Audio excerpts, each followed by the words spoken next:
beesha yantaar waxay u sheegaysaa Cabdicasiis Laftagareen in dagaalkii uu ku qaaday guriga wasiir Xasan Eelay iyo dilkii iyo dhaawicii uu u geystay dadkii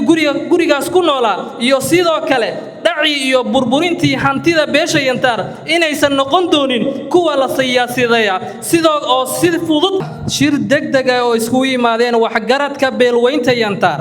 ayna ka soo qayb galeen dhammaan waxgaradka beesha sida odayaasha dhaqanka siyaasiyiinta aqoon-yahanada haweenka dhalinyarada culimaadudiinka ganacsatada iyo indheergaradka intaba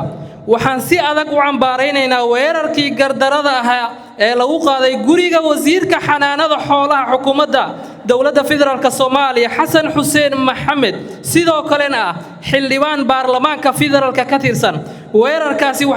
weerarkaasi waxa uu ahaa mid gardara ah beegsi ah laguna banaystay dhiigga iyo hantida beesha yantaar iyadoo loo adeegsanayo awoodii maamulka koonfur galbeed oo ay bulshada wada lahayd kaas oo ay koox gaar ah oo aan sharciyad u haysan ku tagrifashay kuna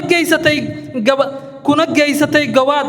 falkudhan ah bini'aadanimada muslimnimada iyo soomaalinimada intaba madaxweynaha waqtigiisa uu dhamaaday ee koonfur galbeed Cabdicasiis Laftagareen oo muddo 3 sano ka badan si sharci daraha ku jooga Baydhabo waxa uu cadeystay inuu ku duulo cid kasta oo ka aragti duwan isagoo adeegsanaya shaati dawladeed oo uusan sharciyad u haysan looga gudbo waxaana noqon doonta hal xiraale xaalkiisa uu ku adkaan doona beesha yantaar oo uu ka dhashay Xasan Eelay waxay ugu fadhidaa beesha xariin ee uu ka dhashay Laftagareen jawaab cad oo ku saabsan weerarkii uu Laftagareen ku laayay wiilasha beesha yantaar kuna burburiyay hantidii beesha kuna bililqaystay hantidii guriga taalay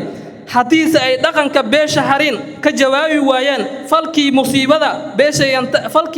musiibada ahaa beesha yantaar waxay ka fadhiisan doontaa jawaabta ay ka bixiso xadgudubkaas lagula kacay oo godob dhex taala xariin iyo yantaar beesha yantaar waxay ugu baaqaysaa madaxda qaranka inay talaabo adag ka qaadaan xadgudubyada aan xisaabta lahayn ee uu Cabdicasiis Laftagareen ka geysanayo magaalada Baydhabo si meesha looga saaro gumaadka ay ummadaas ku jirtay muddada 7 sano ee Laftagareen sida sharci darada ah ku haysay bulshada koonfur galbeed ugu dambeyn waxaan ugu baaqaynaa cid walba oo arintan wax ka gasho inay soo fargeliso inta aysan arinta faraha ka bixin haddii ay faraha ka baxdana mas'uuliyadda waxa qaadaya Laftagareen iyo cid ku matasha dhaqanka digil iyo mirifle iyo dawladda federaalka wabillahi tawfiiq